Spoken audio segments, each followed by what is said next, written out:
न्यूट्रामला आरोग्यदायी पोषणाचा ठेवा प्रत्येक वयात घराघरात हवा। न्यूट्रामला आवळा कॅन्डी, आवळा सरबत, आवळा मुरब्बा आणि बरेच काही। न्यूट्राम। डॉक्टरांच्या निष्काळजीपणामुळे पतीचा मृत्यू झाल्याचा आरोप। न्यायालयाच्या आदेशानंतर 2 डॉक्टरांविरुद्ध गुन्हा दाखल।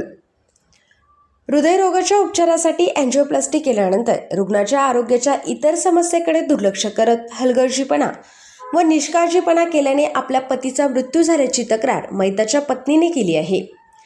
वारंवार प्रयत्न करूनही या डॉक्टरांच्या विरोधात पोलिसांनी गुन्हा दाखल करून न घेतल्याने मंगल दत्तात्रय दळवी वय 44 राहणार पिंपळगाव निपाणी तालुका अकोले जिल्हा अहिल्यानगर यांनी प्रथम वर्ग न्यायदंडाधिकारी यांच्या न्यायालयात धाव घेतली होती।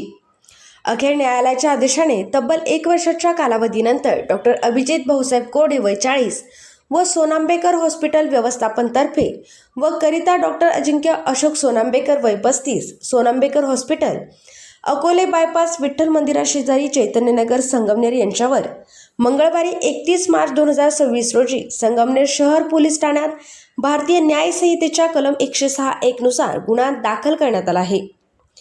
याबाबत अधिक माहिती अशी, अकोले तालुक्यातील पिंपळगाव निपाणी येथील दत्तात्रय दळवी यांना 27 फेब्रुवारी 2025 रोजी छातीत दुखण्यामुळे संगमनेर येथील डॉक्टर मुटकुळे यांना दाखवले होते। त्यांच्या रक्ताच्या तपासणीत लाल पेशी व क्रिएटिन नॉर्मल होते। दुसऱ्या दिवशी 28 फेब्रुवारी रोजी हृदयाशी संबंधित ब्लॉकेजमुळे अँजिओप्लास्टी करण्यापूर्वी फिटनेस व त्यांच्या रक्तातील पांढऱ्या पेशी, रक्ताचे प्रमाण व किडनी संबंधी क्रिएटिन आदी सर्व तपासण्याही नॉर्मल होत्या। हे सर्व रिपोर्ट पाहून डॉक्टर सोनांबेकर हॉस्पिटलमधील डॉक्टर अभिजित कोरडे यांनी पतीच्या हृदयातील अडथळा दूर करण्यासाठी स्टेंट टाकण्याचा सल्ला दिला। या सल्ल्यानुसार उपचार सुरू करण्यासाठी मी व माझ्या पतीने संमती दर्शवली। 1 मार्च 2025 रोजी मध्यरात्री आमची संमती घेऊन अत्यंत घाईत स्टेंट का टाकली याची कारण मीमांसा केलेली नाही। त्यावेळी माझे पती पूर्णपणे तंदुरुस्त होते। त्यांचा हा आजार महात्मा फुले जन आरोग्य योजनेत बसविण्यात आला।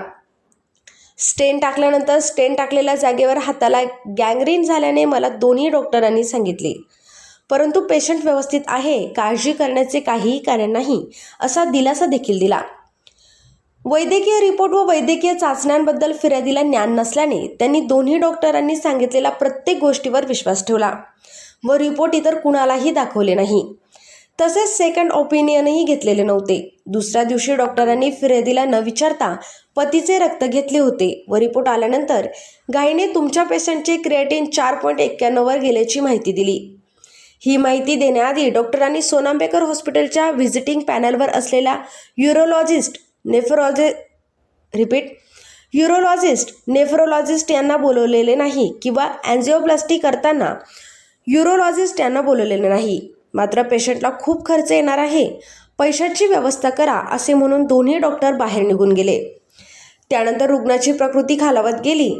काही तासानंतर दोन्ही डॉक्टरांनी फिर्यादीकडे पैशाची मागणी केली व पैशाची व्यवस्था होत नसेल तर पेशंटला लोणीच्या PMTला घेऊन जाण्याचा सल्ला दिला। फिर्यादीने 3 मार्च 2025 रोजी पतीला नाशिकच्या 9+ हॉस्पिटलमध्ये उपचारासाठी दाखल केले। मात्र उपचारासाठी महात्मा फुले जन आरोग्य योजनेचा लाभ सोनांबेकर हॉस्पिटलमध्ये घेतला असल्याने शासकीय मदत मिळणार नसल्याचे सांगितले। तेथील खर्च फिर्यादीच्या आवाक्याबाहेरचा असल्याने तेथील डॉक्टरांच्या सल्ल्यानुसार दत्तात्रय दळवी यांना SMBT हॉस्पिटल धामणगाव घोटी येथे दाखल केले। या दरम्यान 9+ व SMBT रुग्णालयातील तज्ज्ञ डॉक्टरांच्या चर्चेतून डॉक्टर अभिजित कोरडे व सोनांबेकर हॉस्पिटलमधील डॉक्टर अजिंक्य सोनांबेकर यांच्याकडून आपल्या पेशंटवर उपचार करीत असताना निष्काळजीपणा, हलगर्जीपणा झाल्याचे अप्रत्यक्षपणे समजले। तेथील डॉक्टरांनी सोनांबेकर हॉस्पिटलमध्ये ॲडमिट असताना युरोलॉजिस्ट किंवा नेफ्रोलॉजिस्ट यांचे ओपिनियन का घेतले नाही व किडनीच्या आजारावर उपचार करण्यास वेळ का घालवला। पेशंटला योग्य उपचार न मिळाल्याने तुमचे पेशंट किडनी फेल्युअरमध्ये गेलेले आहे असे सांगितले। पेशंटला योग्य उपचार न मिळाल्यामुळे तुमचे पेशंट किडनी फेल्युअरमध्ये गेलेले आहे असे सांगितले। या कारणाने दत्तात्रय दळवी यांचा 22 मार्च 2025 रोजी SMBT हॉस्पिटलमध्ये मृत्यू झाला। डॉक्टर अभिजित भाऊसाहेब कोरडे व सोनांबेकर हॉस्पिटलमधील डॉक्टर अजिंक्य सोनांबेकर यांनी माझ्या अडाणीपणाचा गैरफायदा घेऊन जाणीवपूर्वक पैसे लाटण्याच्या गैरहेतूने फिर्यादीच्या पतीवर निष्काळजीपणामुळे उपचार करून अत्यावश्यक उपचार न करता त्यात हलगर्जीपणा करून पतीच्या मृत्यूचे कारण बनल्याचे समजल्याने फिर्यादीने त्याबाबत महात्मा फुले जन आरोग्य योजनेच्या तक्रार निवारण अधिकाऱ्यांकडे तक्रार दाखल केली। त्या तक्रारीच्या अनुषंगाने जिल्हा शल्यचिकित्सक डॉक्टर संजय घोगरे यांनी नेमलेल्या समितीने केलेल्या चौकशीत फिर्यादीच्या पतीच्या मृत्यूस सोनांबेकर हॉस्पिटल व्यवस्थापन व डॉक्टर अभिजित कोरडे हे जबाबदार असल्याचे निश्चित केले व 9+ हॉस्पिटल नाशिक व SMBT हॉस्पिटल घोटी येथे पतीच्या उपचारावर झालेला खर्च परत करण्याचा आदेश दिला। या सर्व कारणामुळे फिर्यादीच्या पतीच्या मृत्यूला सोनांबेकर हॉस्पिटल व्यवस्थापनामधील डॉक्टर व डॉक्टर अभिजित कोरडे यांची चुकी, हलगर्जीपणा व निष्काळजीपणा कारणीभूत असल्याची खात्री पटली आहे।